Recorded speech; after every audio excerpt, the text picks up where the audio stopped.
पंजाब के मुख्यमंत्री भगवंत सिंह मान आज दिल्ली दौरे पर रहेंगे। इस दौरान वे राजधानी दिल्ली में कई कार्यक्रमों में हिस्सा लेंगे। दौरे के दौरान सीएम मान आज केंद्रीय गृह मंत्री अमित शाह से भी मुलाकात कर सकते हैं। बैठक में पंजाब से जुड़े कई अहम और लंबित मुद्दों पर चर्चा होने की संभावना है। सुरक्षा, केंद्र राज्य संबंध और प्रशासनिक विषय एजेंडे में शामिल बताए जा रहे हैं। इस मुलाकात को राजनीतिक रूप से काफी अहम माना जा रहा है।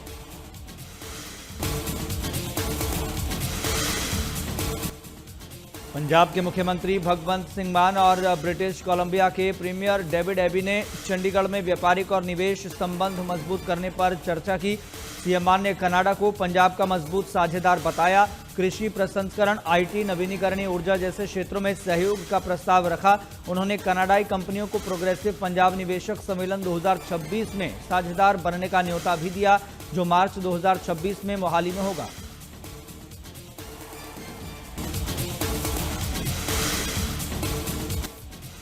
पंजाब सरकार ने मोहाली से साडे बुजुर्ग साडा मान अभियान की शुरुआत की। इस दौरान बुजुर्गों को स्वास्थ्य सुविधाएं और कानूनी सहायता प्रदान की गई। साथ ही उन्हें कल्याणकारी योजनाओं और सेवाओं से जोड़ा गया। कैबिनेट मंत्री डॉक्टर बलजीत कौर ने बताया, पहल का लक्ष्य प्रदेश के बुजुर्ग नागरिकों तक सभी सेवाओं और योजनाओं की पहुंच बनाना है, साथ ही उनकी मदद करना है।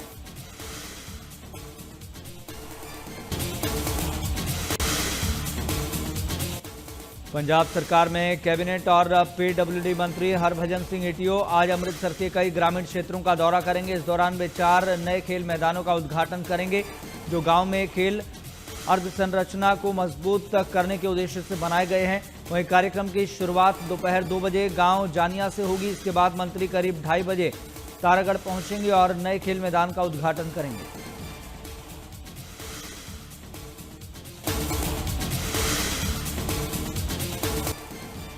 वहीं कोटकपूरा के स्कूल में जिला प्रशासन ने पंजाब सखी शक्ति मेले का आयोजन किया। मेले में पंजाब विधानसभा के स्पीकर कुलतार सिंह संधवा ने मौजूदगी दर्ज करवाई। इस दौरान उन्होंने मेले में महिला उद्यमियों द्वारा लगाई गई विभिन्न कामों की प्रदर्शनी का जायजा लिया। मेले में सभी को संबोधित करते हुए उन्होंने कहा कि राज्य सरकार महिलाओं के सेल्फ एम्प्लॉयमेंट के लिए कई योजनाएं चला रही है।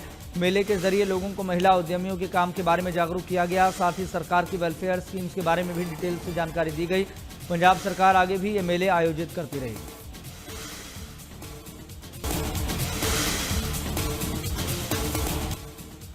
मानसा में पुलिस ने युद्ध नशे के विरुद्ध अभियान के तहत बड़ी कार्रवाई की है। इस दौरान पुलिस ने मेडिकल स्टोर पर छापेमारी करते हुए 1,80,000 के नशीले कैप्सूल बरामद किए। पुलिस अधिकारियों ने बताया कि मेडिकल स्टोर पर नशीले पदार्थ बेचने की शिकायत काफी समय से मिल रही थी। फिलहाल 2 नशा तस्करों को गिरफ्तार किया गया। आरोपियों को जल्द अदालत में पेश कर रिमांड पर लिया जाएगा।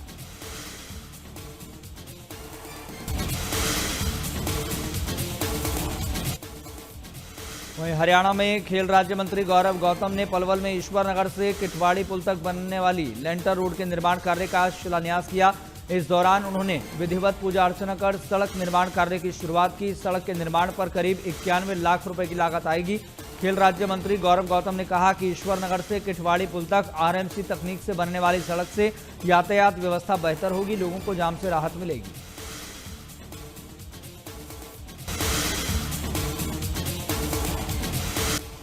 मनरेगा योजना का नाम बदलने पर कांग्रेस की तरफ से किए जा रहे विरोध पर बीजेपी सांसद किरण चौधरी ने बड़ा बयान दिया। उन्होंने कहा कि कांग्रेस गरीबों की भलाई के मुद्दे पर भ्रमित करती है। साथ ही कहा कि बीजेपी सरकार ने गरीबों को ज्यादा से ज्यादा फायदा और घपलेबाजी रोकने के लिए इस योजना में सुधार किए।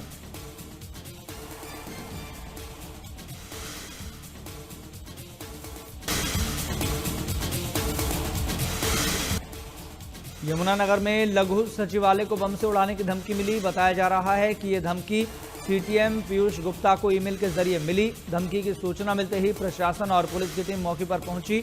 लघु सचिवालय में मौजूद अधिकारियों कर्मचारियों को तुरंत बाहर निकालकर पूरी बिल्डिंग को खाली कराया गया। सुरक्षा एजेंसियों ने लघु सचिवालय परिसर की गहन जांच की। फिलहाल स्थिति पर पूरी नजर रखी जा रही है।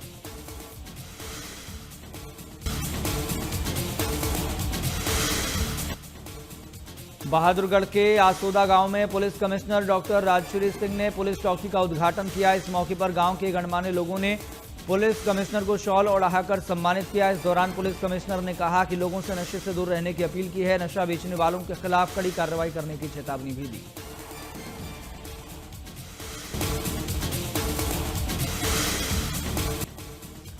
वहीं गांव मांडी कला से जींद की तरफ आ रही रोडवेज बस कार को बचाने के अचानक में पलट गई। इस हादसे में 12 यात्री घायल हो गए। बस में लगभग 50 यात्री सवार थे। घटना की सूचना मिलते ही सदर थाना पुलिस और स्थानीय लोग मौके पर पहुंचे।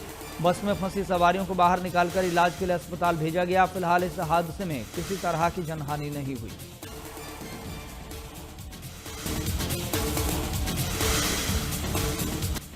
वहीं इंद्री के हिनौरी गांव की 2 बेटियों ने गोवा में आयोजित राष्ट्रीय कुश्ती चैंपियनशिप में स्वर्ण पदक जीतकर हरियाणा का नाम रोशन किया। बेटियों के घर पहुंचने पर गांव के लोगों ने जोरदार स्वागत किया।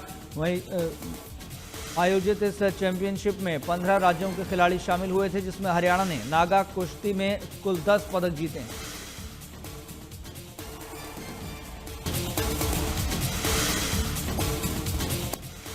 अमेठी के जिला मुख्यालय गौरीगंज में दीवानी न्यायालय के निर्माण का लंबा इंतजार अब खत्म हो गया है। मुख्यमंत्री योगी आदित्यनाथ और भारत के मुख्य न्यायाधीश सूर्यकांत इसका वर्चुअली शिलान्यास करेंगे। कार्यक्रम चंदौली से आयोजित होगा। गौरीगंज के विशुनदासपुर में निर्माणाधीन परिसर में शिलान्यास होगा। शिलान्यास कार्यक्रम में जिला न्यायाधीश राममिलन सिंह समेत जिले के अधिवक्ताओं को भी आमंत्रित किया गया। परियोजना की कुल लागत 220 करोड़ रुपए बताई जा रही है, जिसमें 55 करोड़ की पहली किस्त जारी की जा चुकी है।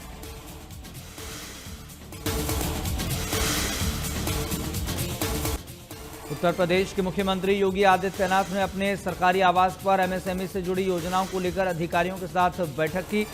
बैठक में वन डिस्ट्रिक्ट वन कुजीन और सरदार पटेल एम्प्लॉयमेंट जोन की पहल पर चर्चा की। इस मौके पर सीएम योगी ने कहा, इन योजनाओं को लागू करने से छोटे उद्यमियों को आर्थिक तौर पर मजबूती मिलेगी। युवाओं के लिए भी रोजगार के नए अवसर पैदा होंगे।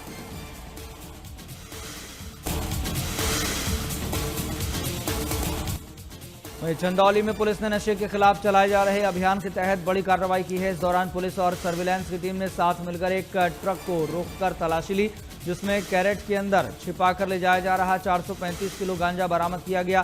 पुलिस अधिकारियों ने बताया कि कार्रवाई के दौरान 3 तस्करों को गिरफ्तार किया गया। तस्करी में इस्तेमाल किए गए ट्रक को भी जब्त कर लिया गया है।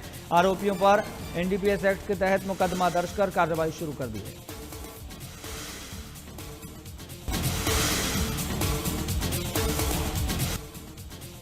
राजधानी दिल्ली में वायु गुणवत्ता फिर से खराब हो गई है। एयर क्वालिटी इंडेक्स 354 पहुंच गया है।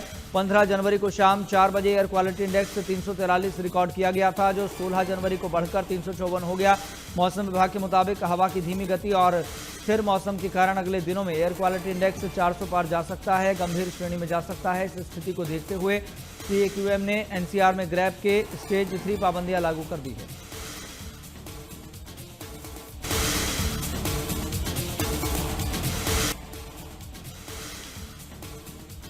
वहीं भारत की स्टार पैरा एथलीट और पद्मश्री पुरस्कार विजेता डॉक्टर दीपा मलिक ने उत्तराखंड के सीएम पुष्कर सिंह धामी से उनके आवास पर शिष्टाचार मुलाकात की। इस दौरान सीएम धामी ने डॉक्टर दीपा मलिक को सम्मानित किया। खेलों में उनके द्वारा दिए गए बेहतरीन योगदान की तारीफ की। सीएम धामी ने कहा कि पैरा स्पोर्ट्स के क्षेत्र में आपका योगदान देश और समाज के लिए काफी प्रेरणादायक है।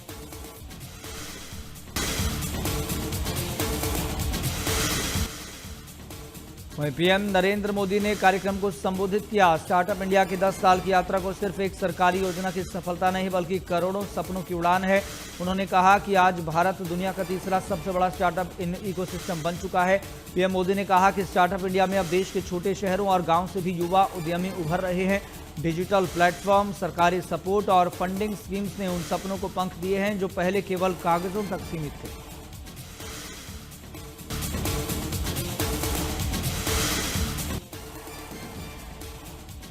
वहीं पीएम नरेंद्र मोदी की तरफ से राष्ट्रीय स्टार्टअप दिवस और स्टार्टअप इंडिया के 10 साल पूरे होने पर दिल्ली के भारत मंडपम में एक कार्यक्रम का आयोजन किया गया, जिसमें पीएम नरेंद्र मोदी शामिल हुए। वहीं कार्यक्रम के दौरान पीएम नरेंद्र मोदी ने स्टार्टअप्स की प्रदर्शनी का निरीक्षण भी किया और युवाओं से बातचीत भी की।